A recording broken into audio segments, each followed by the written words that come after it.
संत मत धारा आपकी सेवा में प्रस्तुत।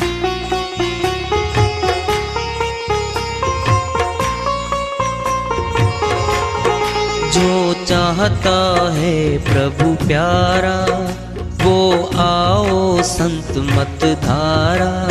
भक्ति भेद बता कर सारा वो कर दे भव के पारा। जो चाहता है प्रभु प्यारा वो आओ संत मत धारा।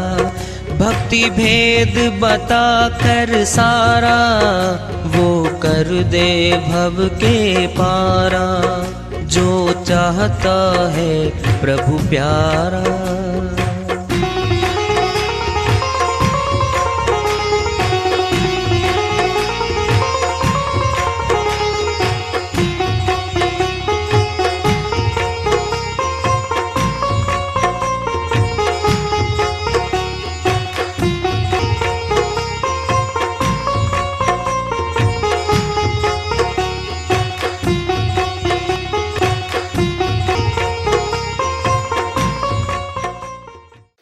परम पूज्य सदैव स्मरणीय सदगुरु साहिब की जय हो।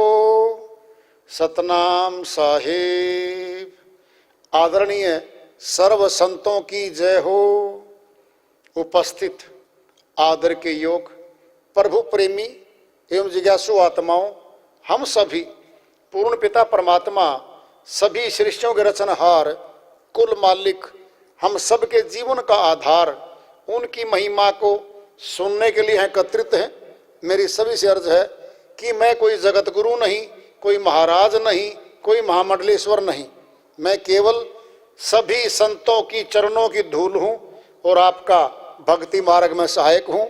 मैं अपनी सीधी साधी टूटी फूटी भाषा में, संदुकड़ी भाषा में भक्ति भेद के गूढ़ रहस्यों को उजागर करने वाले विचार आपके समक्ष रख रहा हूँ।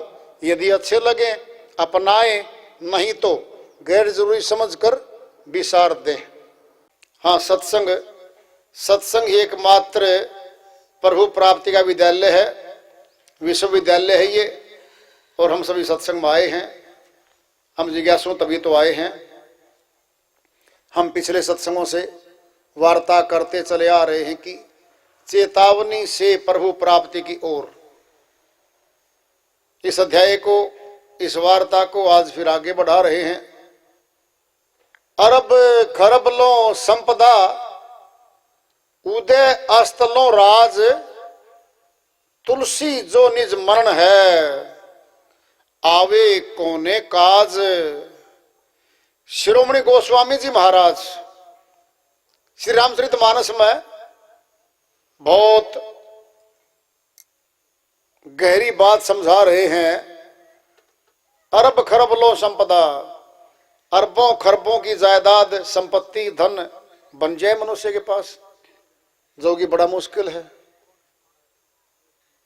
अरब का तो कोई सेठ साहूकार होता है किसी शहर में, अरबों का तो और भी बहुत कम होते हैं। इतना भी हो जाए, उदय स्थलों राज, राजा बन जाए कोई, जहां से सूर्य निकलता है जहां छिपता है इतनी जमीन का भी कोई राजा बन जाए, इतना ऊंचा पद मिल जाए राजा का। तुलसी जो निज मरण है आवे कोने काज। तुलसीदास जी महाराज कहते हैं जिसने सब छोड़ के जाना है उसके किस काम का है ये। हमारे दादा परदादा आए, उनके पास तो हजारों बीघे जमीन रही शायद, मकान महल भी रहे शायद, वो चले गए, छोड़ गए। जनसंख्या बढ़ती जा रही है, गांव में जमीन ने घट गई, जमीन कुछ तो सड़कों पे गई, बिल्डिंगें बन गई सरकारी, घट रही है जमीन नहीं बढ़ रही। लेकिन परिवार बढ़ रहे हैं, जनसंख्या बढ़ रही है, संपत्ति बढ़ रही है, थोड़ी थोड़ी कम बांटे आ रही है। जो इतने बड़े भूभाग के मंडल के मालिक रहे, महल रहे राजाओं के, राजस्थान में आज भी बड़े बड़े महल आलीशान खड़े हैं आज भी। लाल किला दिल्ली में रहा, कितने राजा लोग वहां आए, घोड़े दौड़ाए, रंग महल बनाए, राज्य किया, शासन किया, बड़े बड़े खजाने उनके होते थे, सब छोड़ गए। अर्थ क्या है? जब यहां से ले जा सकता नहीं कोई, फिर केवल धन, केवल संपत्ति जोड़ने के लिए जीवन लगा जाए मनुष्य, उसके किस काम का? क्या करने आए थे हम? क्या करना है हमने? विषय वस्तु ये है, हम करने क्या आए थे? सहजो भज हरि नाम को, छोड़ जगत का निह, अपना तो कोई है नहीं, अपनी सगी ने दे। बहन सहजो बाई अमरलोक की संत हुई है, बहुत ऊंची संत हुई, मीराबाई जी की तरह है सहजो बाई। कह रही है सहजो भज हरि नाम को। सहजो बाई कहती हे आत्मा, तू परमात्मा का भजन कर ले, छोड़ जगत का निह। इस जगत का जो मोह है, ममता है, जिसके लिए तू यहां पर इन्हीं के लिए सारे श्वासों खर्च रही है और भजन नहीं कर रही है मालिक का। तेरा खुद का कार्य करने आई थी, वो तो छोड़ दिया करना, भजन भक्ति थी छोड़। जगत के काम को, परिवार के काम को, संसार के काम को अपना लिया, वो इसके थे ही नहीं। बाद में जब मौत होगी, रोती निकलेगी यहां से, न इसका कोई परिवार का साथ जाता, न संपत्ति साथ जाती, शरीर भी नहीं जाता। अपना तो कोई है नहीं, अपनी सगी न देह। बहन से जो भाई कहती हैं अपना कौन है, ये देही, ये शरीर भी सगा नहीं है, ये भी छूट जाएगा। फिर क्या है ये? क्या है? मारा मारी। सो उठता इंसान 7 बजे 6 बजे भागता दौड़ता है, रात के 10 बजे तक कमाता है। हम आए हैं, सभी आए हैं, कोई 2 साल से, कोई 10 साल से, कोई 20 से, कोई 70-80 साल से, कोई 90 साल से आया हुआ है। क्या करने जाते हैं हम? दुकानदार दुकान पे कमाई करने जाता है, किसान खेत में कमाई करने जाता है, नौकरी वाला भी कमाई करने जाता है, बिजनेसमैन व्यापार करने जाता है, कमाई करने जाता है। फिर वो सारी कमाइयां मौत पे छूट गई। फिर क्या कमाने आए थे हम? कौन सी कमाई साथ जानी थी? भक्ति धन, प्रभु भक्ति का धन साथ जाना है। और वो तन केवल मनुष्य तन है, अन्य तन 84 के हैं। 4 पैरों पे चलते जीव। देखो तुम जंगल में, वन में, शेर तो है, 4 पैरों पे चलता है, गुलाम है वो। भोजन उसके पास आता नहीं है, पानी खोद के प्यासा तो पी सकता नहीं है, कोई सर्दी की बचाव नहीं, कोई गर्मी का बचाव नहीं, कुछ भी नहीं है। उसमें जीवात्मा बैठी है, प्राणी है वो। पौधे भी प्राण लेते हैं, प्राणी है। मनुष्य भी तो प्राणी है। कमाने आए थे भक्ति धन। बड़े भाग्य मानो स्तन पावा, सुर दुर्लभ सदग्रंथन गावा। गोस्वामी जी महाराज कहते हैं बड़े भाग्यशाली जीवात्मा है जिनको आज मनुष्य का तन मिला हुआ है। खड़ी गर्दनी सीखी है। 84 के जीवों की, पक्षियों की आकाश में उड़ते हैं, नीचे चोंच है, जमीन पे आना पड़ता है, गुलाम है वो। 184 के जीव भक्ति करने से वंचित हैं, वो गुलाम योनियां हैं, गुलाम। आजाद तन मनुष्य का है। कर्म योनि है ये। कर्म योनि में कुछ भी कर ले, आजाद तो है, फल के लिए आजाद नहीं है ये। फल भोगना पड़ता है इसमें। श्री गीता अध्याय 2 श्लोक 47 में श्री कृष्ण भगवान अर्जुन के निमित्त फरमाते हैं, कर्मण्येवाधिकारस्ते मां फलेषु कदाचन मां कर्म फल हेतु भूर्मा ते सगोस्तो कर्मणि। हे अर्जुन, तो कर्म करने का अधिकार है, कर्म कुछ भी कर, फल का अधिकार नहीं है। फल का तो गुलाम है। कर्म करते ही फल के गुलाम बन गई आत्मा, फल तो भोगना पड़ेगा। पुण्य कर्म पाप कर्म दो ही कर्म करते हैं हम। काल पुरुष बड़ा सयाना था, जब रचना रची सत्य पुरुष से वचन लिया था उसने, काल पुरुष ने, हे मालिक राज्य दे दिया आपने तीनों लोकों का, मेरी भी कुछ निवेदन है आपसे। कहता बोलो भाई, जीवात्माएं कर्म करेंगी, पुण्य कर्म का फल भी दूंगा अलग से, पाप कर्म का फल अलग खाते में दूंगा, आजाद नहीं करूंगा मैं। पुण्य कर्मों से क्या मिलेंगे? सेठ, साहूकार, राजा, ऊंचा पदाधिकारी, सुख भोग यहां के दूंगा, और ज्यादा कर दिया पुण्य कर्म स्वर्ग दूंगा, फिर वापिस मनुष्य तन में लेके आऊंगा। पाप कर्मों की सजा अलग से दूंगा, 84 में भेजूंगा, नरक में भेजूंगा, आजाद नहीं होने दूंगा मैं। और कर्म से कर्म बनेंगे। 9 द्वारों में 2 आंख, 2 कान, 4 नासिका छिद्र, 2 6 मुख, 7 2 मलमूत्र के, 9 द्वारों में भक्ति नहीं होती। सारे कर्म हम 9 द्वारों में करते हैं बैठ के। हाथों से आदेश होगा ऊपर से, ब्रह्मांड से, चोरी कर ले, कौन देखता है, शॉर्टकट तरीके से धन आ रहा है, चोरी कर ली, 2 दिन 3 बार 10 बार बच गया, फिर पकड़ा जाएगा किसी दिन। फिर सारी पछली है ना, पुलिस सारी पछली हां भरवा के बरामदगी करवाएगी। ये दंड है उसको, जेल खाना है। आजाद तो है, कर चोरी, फिर फल भी है। डकैती डाल, कत्ल कर, सजाए है, सजाए मौत भी है, उम्र कैद तो है। कत्ल केस में किसने बनाया कानून? परमात्मा के कानून की नकल करके मनुष्य ने यहां कानून बना लिया अपने लिए, ताकि सुरतियां आत्माएं आराम से रह सकें और उत्पाती और बदमाश अपराधी व्यक्ति आम सुख से जीने वाले शरीफ आदमियों को जीना दुभर ना कर दे। मनुष्य बड़ा सयाना जीव है, संविधान बनाया, कानून बनाया, पुलिस लेके आया, कचहरी में न्यायाधीश लेके आया, जेल खाने बनाए,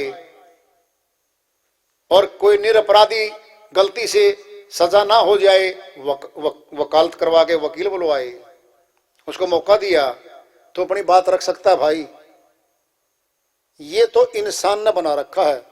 अब ध्यान करो, 1 बार बच गया, 2 बार बच गया, 10 बार बच गया, ब्याज सहित देना पड़ेगा। चाहे कोई मंत्री रहा हो, प्रधानमंत्री हो, ऊंचा अधिकारी हो, डीजीपी हो, पुलिस का सबसे बड़ा उच्च अधिकारी है DGP, director general of police, सब उसके मातहत हैं। कोई गुरु हो, कोई प्रचारक हो, सब कानून के अधीन कर दिए। अब सुनो ध्यान से, जब कर्म का फल का देने का नंबर आता है, वो पकड़ा जाता है, मुकदमा चलता है, ट्रायल चलता है और जेल होती है। मुकदमा जब सिद्ध हो जाएगा तो माननीय अदालत उसको सजा देती है, 3 वर्ष, 5 वर्ष, 10 वर्ष उम्र कैद। अपने ही देश में, अपने उसके शहर में जेल खाने में बंद हो गया वो। कह लेना मैं तो मंत्री हूं जी, मैं मुख्यमंत्री हूं जी देश का, प्रदेश का, मैं तो सेंटर का मंत्री रहा हूं, कभी मैं डीजीपी रहा हूं, कोई नहीं पूछता, सजा हो रही है। बहुतों को हो चुकी है और बहुत आज भी जेलों में बैठे हैं। क्यों बैठे बताओ? ये तो मनुष्य ने बना दिया कर्म का फल। जो मनुष्य के द्वारा बनाए गए कर्म फल से बच गया, भाग गया, पकड़ा नहीं गया, सबूत नहीं मिले, उसका फल कौन देगा? वो देगा अविनाशी, जिसने कानून बना रखा है यहां पे, वो देगा कर्म का फल। कहते हैं ना, किसने देखा कर्म का फल? देखा है। तेरा भाई, नहीं तो रिश्तेदार, नहीं तेरा पड़ोसी, नहीं तेरे शहर का, नहीं तो प्रदेश का लगा ले, जेलों में बैठे हैं। जहां जेलों की संख्या कैदियों को रखने की 300 थी, वहां 600 भरे पड़े। आज ओवरलोड हो रहा सब कुछ, अपराध बढ़ते जा रहे हैं। मनुष्य की प्रवृत्ति है, अपराध करेगा ही करेगा। ये जब मनुष्य ने कानून के द्वारा कर्म का फल यहां दिलवा रखा है, अपराधी बना के जेलों में डाल के, फिर परमात्मा पता क्या करता है? सुनो ध्यान से। पहले जब तक सजा नहीं होती, मुकदमा चलता है, ट्रायल चलता है, वह अपने कपड़े पहनेगा घर वाले, घर का भोजन भी खा सकता है। जिस दिन सजा हो जाएगी, जिस दिन कैदी हो जाएगा, कैदी कपड़े आएंगे। तमाम कैदियों के कपड़े एक तरह के हैं, नंबर लिखा जाएगा, कैदी नंबर 302, कैदी नंबर 402। अब नाम नहीं है, अब नंबर है। ध्यान से सुन लो, अपने घर के कपड़े नहीं पहनेगा कैदी। अब कैदी के हैं कपड़े अलग। परमात्मा क्या करेगा? इस शरीर रूपी कपड़े को ही छीन लेगा, नया कपड़ा देगा। कुत्ता, गधा, सुअर, घोड़ा, बैल, गाय, छिपकली, सर्प, वो कपड़े बदल देगा परमानेंट। यहां क्या होगा? मनुष्य के द्वारा बनाई गई जेल में सजा काटने के बाद 10 साल की, जब घर आएगा कपड़े घर के मिल जाएंगे। अगर जीवन रह गया तो कपड़े छोड़ा जेल में, घर के कपड़े पहन लिए, जीवन था शेष, पहन लिए।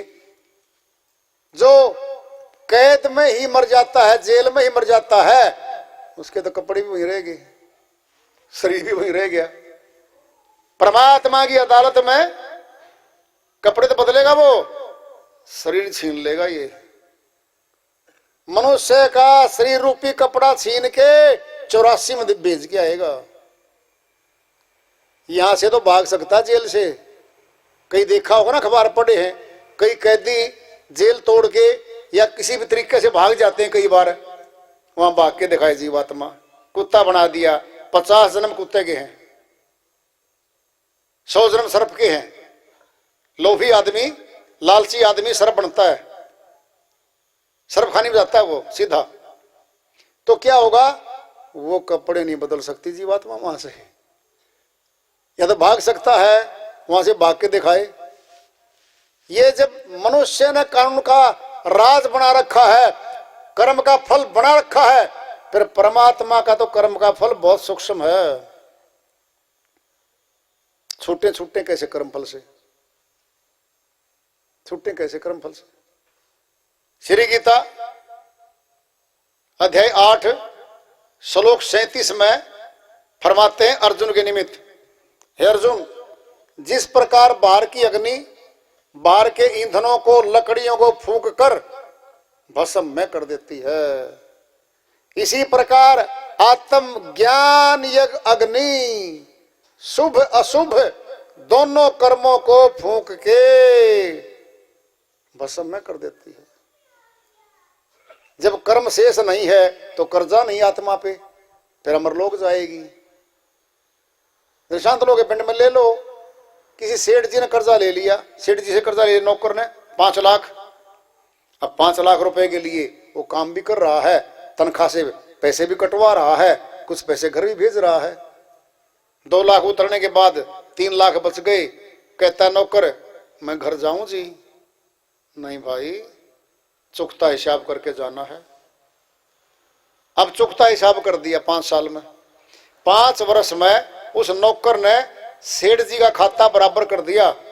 अब कहेगा कि घर जाऊं जी? क्या रोक सकता है सेठ जी? नहीं। जब कर्मों का चुकता हिसाब कर दिया आत्मा ने, सेठ कौन है? काल पुरुष। तीनों लोगों का सेठ, साहूकार, चौकीदार, ये है काल पुरुष। जिसने सुरतियों को यहाँ फंसाया, वो आत्मा को यहाँ फंसाया हुआ इस कैद में। हिसाब चुकता कर्म का गया। हमने अपने कर्मों को फूकना पड़ेगा। फूकें कैसे? आत्म ज्ञान यज्ञ से फूके जाएंगे। कहां वो अग्नि, कहां कर्म? मस्तिष्क में जहां सेंटर है आत्मा का, वहीं पे कमरा है, वहां कर्म जमा है, पुण्य कर्म और पाप कर्म।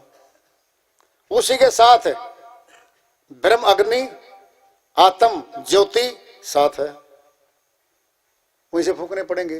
दृष्टांत लो के पिंड में ले लो, सूर्य निकला हुआ है, गीला कपड़ा है, रजाई है, कंबल है, खेस है, सूर्य के सामने डाल दो। हमने कुछ नहीं करना। क्या करना था हमने? सूर्य के सामने कपड़ा डाल दिया। धीरे धीरे अपनी ऊर्जा से, गर्मी से धीरे धीरे सूर्य गिल्लेपन को खत्म करके सुखा देगा।